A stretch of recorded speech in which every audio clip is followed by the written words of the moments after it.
De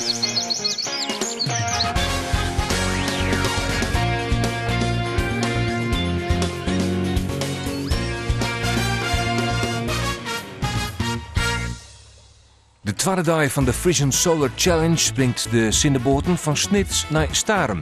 Een lange route van 41 kilometer, maar een oerstek hoe de Slettemermar.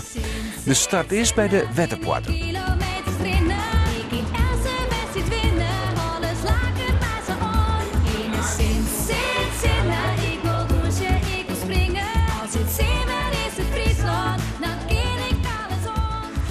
Ja, nou ja, dus het waar die gaan nou waaien en dan is het probleem weer opgelost. Dus, Je bent hier is het waar. ja, dat ben hier is het waar. Mochten ze je wel lezen dan? Uiteindelijk net, maar ja, we hebben dat net teruggekregen en nou, als je het wil, dan is het wel lezen.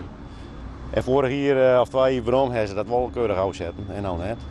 Maar even babbelen en dan komt het al even wel geleden. Een beetje bekend met de Friese wateren? Nee.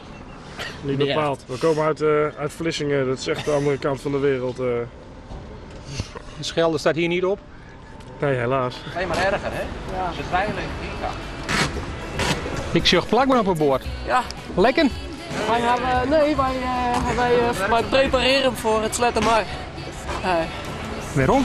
Omdat daar altijd hele grote golven staan. En dan rent het erbij in en dat willen we net. Want anders dan zinken we. Je nog eens een pisje maakt, hoe haal je dat dan? Dat hebben we tot op heden nog niet gehad, maar dat hangt even van de situatie af waar wij ons bevinden. Als we straks door de lucht gaan, dan maakt het mij niet zoveel uit, dan sta ik wel even op.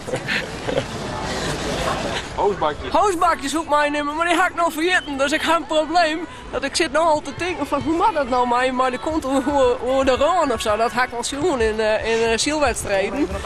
Zie je van die vankers die dachten zo, dan komt hoe de Roon en dan kun je zo'n pisje. Hoe heet dat plekje dan?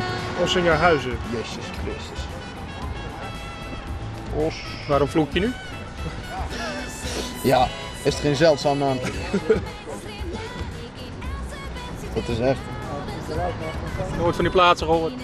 Nee, dat gaat echt een wereld voor ons open hier. Waarom lig je nou zo scheef? Dan hopen we een beetje meer vermogen uit de panelen te kunnen krijgen. Of het werkt, een heel klein beetje, maar alle beetjes helpen. We hebben nog geen volle accu, dus... Maar zoals je ziet, de schaduw wordt ook een beetje, dus we hopen zo een beetje meer zon te pakken en dan kijken of het werkt.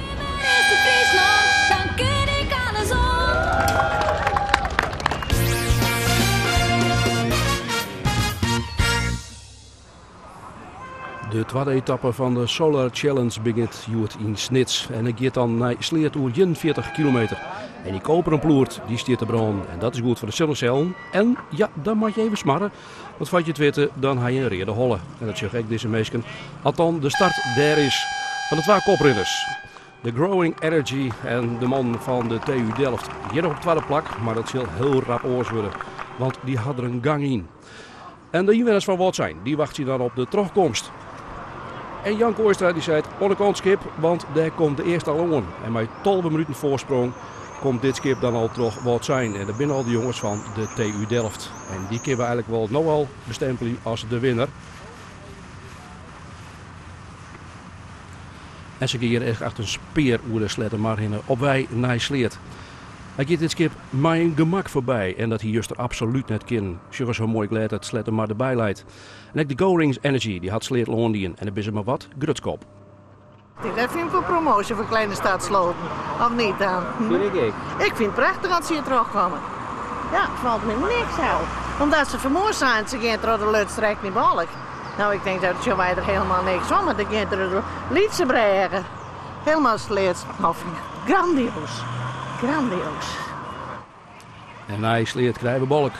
En de koprenners in de A2-klasse komt hier al voorbij. De Hanze Hogeschool uit Greens. Ja, als je het door balk gaat, dan ben het een van de mannen van Veenstra's uit Skettens. Ja, die hebben een heuse fanclub daar. En zo gaan ze dan op naar de Luts. En die wordt kenmerkt toch bossages. En dan moet je dan terug in. En dan moet je coachen van de andere kant. Want als je telemetrie dat net docht, dan is er maar één ding, de telefoon. Als je dus straks in de Luts bent, dan kan je wel lekker even doorscheuren. Want gaat er maar zo snel mogelijk doorheen. dan ben je er ook weer zo snel mogelijk uit, dan heb je die zon ook weer. Want de coaching die van de Phoenix het pechschip wat Snijn omsloeg. En ja, dan heb je alle apparatuur net meer aan boord. En die gaat als een speer je toch de luts in. En je finisht het al. Maar ze krijgen straf en dat is net mis. We hebben een probleem met de accu's gehad. Die hebben ze vannacht bijgeladen, het hele pakket is bijgeladen. En dat levert helaas een straftijd op. En in dit geval is dat 44 minuten per dag vanaf dit moment. Dat is heel fors. Dus morgen en overmorgen? En... Ja, zo zegt het reglement per etappe. Vanaf het moment dat het gebeurt 44 minuten voor dit team dan. Dat is bijna eindoefening. Nou, ik wil ze niet bij voorbaat uitschakelen natuurlijk. Ze gaan nu wel heel erg snel. En in vergelijking met anderen uit de klasse zitten ze een stuk hoger in de snelheid. Dus ik schakel ze niet bij voorbaat uit. En alle uitslagen van de Frisian Solar Challenge kun je zien op www.omroepfriesland.nl.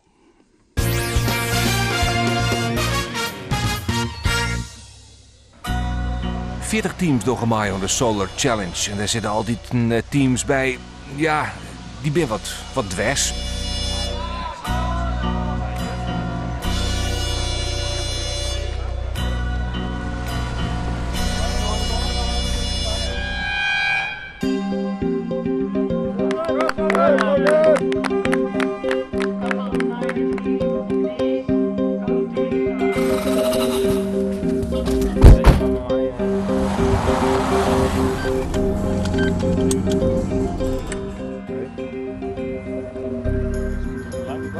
Ja, wel veel golven, hè?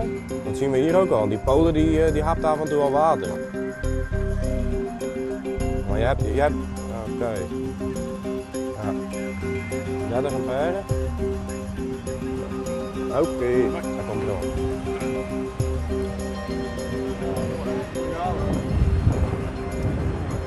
Hij gaat hartstikke mooi, want het... Wij gaan met krijgen, hoeveel squat nu? Ja, voor de stroom die we hebben naar de motor daar, dan kennen we alle testresultaten, kennen we nooit dat hij het channel uitlezen en dan zien wanneer, maar welk waar het beste varen zit. Maar we moeten nou echt proberen om een constante snelheid onder te houden.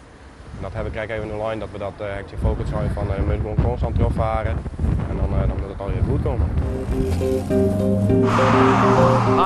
18,3, dus hij gaat naar beneden. Ja. Gaat u nu weer omhoog? Als je er straks in de lucht bent, dan kan je wel lekker even doorsturen. Dat is wel vrij veel, want dan trek je eigenlijk al tegen een kilowatt. Dan ben je er ook weer zo snel mogelijk uit. Meer dan een kilowatt trek je dan. Wat komt er van beneden, weet je dat? Kun je dat zien? Nee. Oké. De Aquanova komt eraan en zo te zien heeft hij zijn accu's leeg. Ja, want die komt nou echt in de zon en nou geeft hij in één keer weer gaai.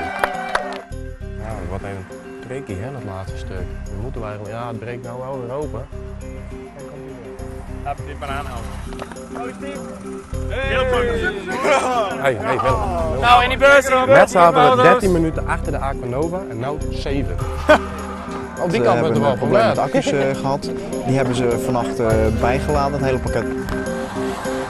Ja, hoe gaat die nou? Ja, hij gaat goed. Ik ga nu 36,2 volt. Is dat ook te weinig? Ja, hou maar aan, want je hebt zometeen toch wel wat zon en je bent er echt bijna.